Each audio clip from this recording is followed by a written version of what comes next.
Hey everybody, it's Morgan McGee. Great is His reward. The meal offering slash grain offering slash Mika. Think of the meal offering as a tribute of a conquered people by a new king. It maintains peace. It's a required gift. Like the Ola, the smoke was a pleasing aroma to God. It got God's attention. It was a sign of thankfulness.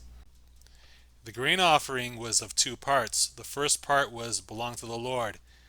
A handful of flour, oil, together with incense burned as a memorial portion on the altar. The second part belonged to Aaron and his sons. This was fine flour made without yeast, mixed with oil, or wafers made without yeast, spread with oil. How it was performed was the priest would take a handful of flour and oil together with incense. From this flour, they would create a loaf without yeast, and only the sons of Aaron would be able to eat this loaf. Oh, and one more thing, salt would have to be added to this loaf, as it is the salt of the covenant. So there's a few ideas concerning the meaning behind the salt. One is that it soaks up blood. There's plenty of blood on the altar. The other is if a group of people or tribes, two tribes, made a covenant with salt, one of them broke it, then the offended tribe would take salt and throw it into their land, killing their land and any vegetation that would grow up in it. Salt is also used after blood to be put on the ground and roadways so that it would kill any vegetation and keep the road free of any vegetation. Also, Roman soldiers got paid in salt. You're not worth your salt. Salt was a very highly prized commodity in those days. So the grain offering was to be made without leaven. Leaven and yeast are the same thing. They're rising elements that you put into bread. They puff up the bread. So on the Feast of Unleavened Bread, you'd have more of a kind of a hardish cracker than you would have a traditional loaf. Leaven is construed as evil, even though it's not really thought of as evil. It's not reason why it's not used in the sacrifice wasn't given. We get the idea that the leaven is evil because of the yeast of the Pharisees. Be on your guard against that. They love to puff up themselves. So leaven is considered typically as the sin of pride. However, I have to stress this, there's no reason why leaven should be thought of as evil, because if it was, then at no time would the Israelites be allowed to eat bread with leaven inside of it.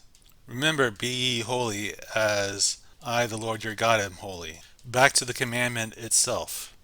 Leviticus 6:18, every male among the children of Aaron may eat of it, as decreed forever throughout your generations. From the Lord's food offering, whatever touches them shall become holy.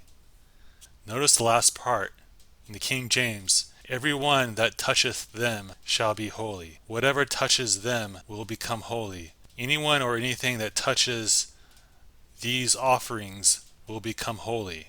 Nice job, NLT. All that cometh against them is holy. Young's literal translation.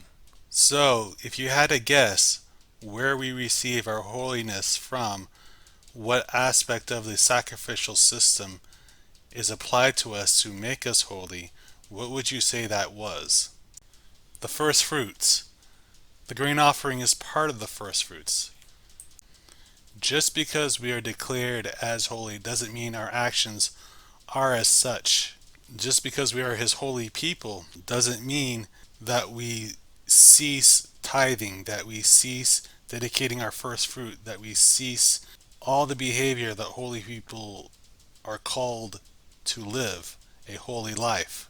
However, a holy life is worth nothing if you yourself are not holy. More on the first fruits in later lessons. So what can we say concerning the grain offering and our Savior's perfect sacrifice upon the cross?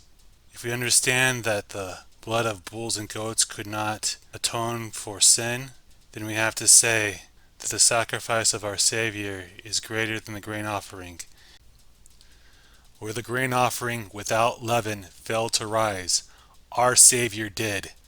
not by self-exalting yeast of the Pharisees, but by the Father's power of resurrection that is now working inside of us, being made holy by contact with the bread of life.